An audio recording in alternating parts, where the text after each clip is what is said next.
విజయారెడ్డి ఇద్దరు పిల్లలతో సహా తల్లి పట్టాల మీద పడి వార్త రెండు తెలుగు రాష్ట్రాల్లో సంచలనంగా మారింది. ఇదే విషయం గురించి మనతో పాటు మాట్లాడడానికి విజయారెడ్డి గారు అన్నగారు చిరంజీవి రెడ్డి మనతో పాటు ఉన్నారు.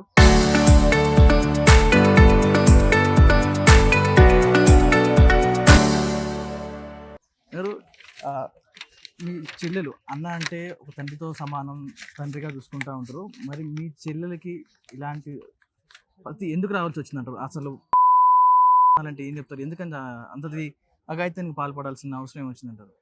తెలియదన్న. అసలు నాకు అలాంటి ఐడియా ఏం లేదు. ఉమ్, అంతా ధైర్యవంతురాలు. ఉమ్.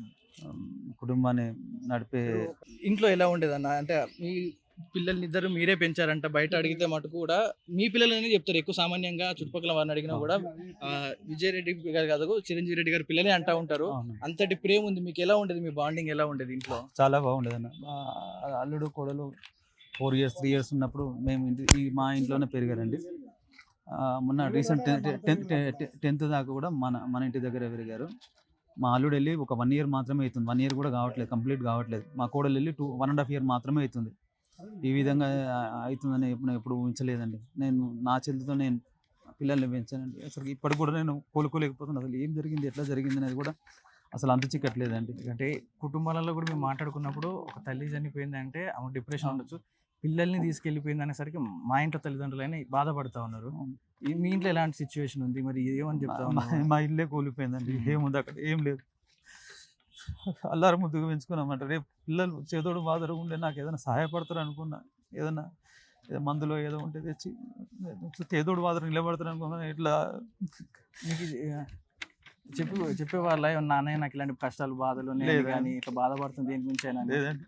మేము అన్న చెల్లెలాగా ఉండమండి. ఎవరైనా ఫ్రెండ్స్ అనుకుంటారు. తెలియని వాళ్ళు ఏదన్నా షేర్ చేసుకుంటుందండి. మనకి ఎప్పుడైనా కష్టాలు వచ్చినప్పుడు అన్నంతో ఉన్నాడు అని చెప్పుకుందాం అనుకోలేదు, చెప్పుకుంటారు కదా. అవును. అలా ఎప్పుడైనా నాకు కష్టం వచ్చింది అని? లేదండి. ఎప్పుడు ఏం చెప్పలేదు. కాకపోతే వర్క్ ప్రెషర్ ఉండేది. వర్క్ ప్రెషర్ ఉన్నదని తెలుసండి. ఎందుకంటే సరే ఎక్కడైనా ఐటీ సంస్థలో అయినా ఒక స్థాయికి వెళ్తున్న కొద్దీ వర్క్ టైం అనేది పెరుగుతూ ఉంటుంది. దాని విషయంలో వర్క్ ప్రెషర్ అయితే ఉంది అనేది. 13 to 14 hours ఎవ్రీడే వర్క్ చేసేది, మండే టు ఫ్రైడే. అదైతే తెలుసండి నాకు. మిగతా విషయంలో అసలు ఎప్పుడు షేర్ చేయదండి. షేర్ చేసినా కూడా నేను ఆ సెకండ్ నేను కాపాడుకున్నట్టునండి. ఎలాంటిది తెలియదండి. పిల్లల్ని కూడా మీ చేతులుగా పెంచారు. మీ మామయ్య కోడలు ఇద్దరు పిల్లలు మీరు పెంచారు, మీ పిల్లలు అనుకుంటారు. పిల్లలు ఎప్పుడైనా చెప్పుకున్నారా ఏమన్నా ఏదైనా జరిగిందని? ఏంటంటే పిల్లలు ఏమన్నా చెప్పుకుంటారా? ఏమన్నా బాధపడడం కానీ ఏం చెప్పుకోలేదు? పిల్లలు అంటే పిల్లలైనా లేదండి. లేదండి. ఇట్లా బాధపడుతున్నా అని చెప్పుకున్నారు ఎప్పుడైనా? లేదండి. అట్లాంటిది ఏం లేదండి. ఏం చెప్పలేదండి. పిల్లలు కూడా చాలా జోగిలుగా ఉంటారండి. బాగా చదివే పిల్లలు. అట్లేం లేదు. నేను రెగ్యులర్గా మా కోడల దగ్గరికి అయితే మా సిస్టర్ వెళ్తుంది, మా అల్లుని దగ్గరికి అయితే నేను వెళ్తాను. ఇద్దరి దగ్గరికి వెళ్తాను. నేనైతే మా అల్లుని దగ్గరికి వెళ్తాను. ఎందుకంటే ఇక్కడనే ఉంటుంది. ప్లస్ ఏంటంటే గర్ల్స్ కాలేజ్ కాబట్టి లేడీస్ వెళ్తే వాళ్ళకి కొంచెం వెసులుబాటు ఉంటుంది. రూమ్లోకి వెళ్ళే చాయిస్ ఉంటుంది. ఇంకేమన్నా సామాన్లు కానీ తెచ్చేనికి ఉంటుంది. ఏదో ఉంటాయి, కొన్ని చాలా ఉంటాయి అట్లాంటివి. సో నాకేంటంటే ఇక్కడ ఈ బాబు దగ్గరకు అల్లుని దగ్గరకు నేను వెళ్ళేవాడిని అండి.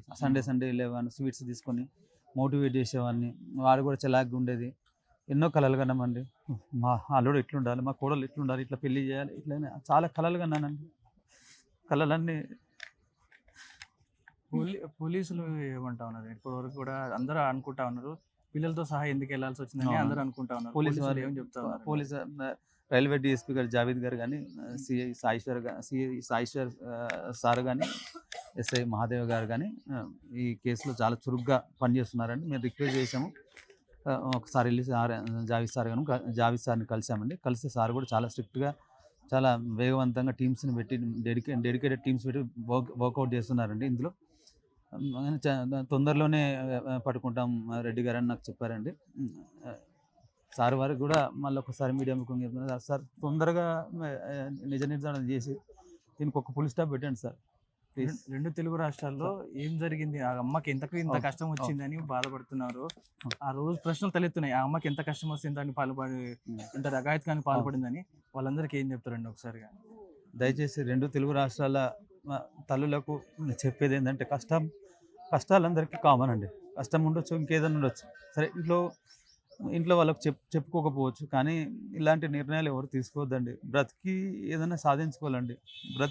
కానీ చిన్న పిల్లలండి, చిన్న చిన్న పిల్లలు వేసుకున్న తల్లికి కూడా హక్కు లేదండి. ఎవరికి ఒకరు ప్రాణం తీసే హక్కు ఎవరికి లేదండి. అందరికి విజ్ఞప్తి చేస్తున్నాను, దయచేసి కష్టమున్నా నష్టమున్నా ఆ పిల్లల ముఖాన్ని చూసి బతకండి, కానీ ఆ చిన్న చిన్న వయసులోనే వాళ్ళ జీవితాలను చిదిమేయకండి. ఇది చాలా తప్పు అండి. ఆత్మహత్య అనేది నేరం. ఆ నేరంలో ఇంకో ఇతర ప్రాణాలు తీసుకోవడం ఇంకా నేరం అండి. దయచేసి 2 తెలుగు రాష్ట్రాలకు కానీ ఇంకా ఏ తల్లులన్నా కానీ దయచేసి ఆలోచించి మీ కుటుంబం కోసం బ్రతకండి. అదే right. Local to global news at your finger tips. మీ చేతిలో ఒక ఆయుధం. Download raw TV app. Media legend Ravi Prakash is back.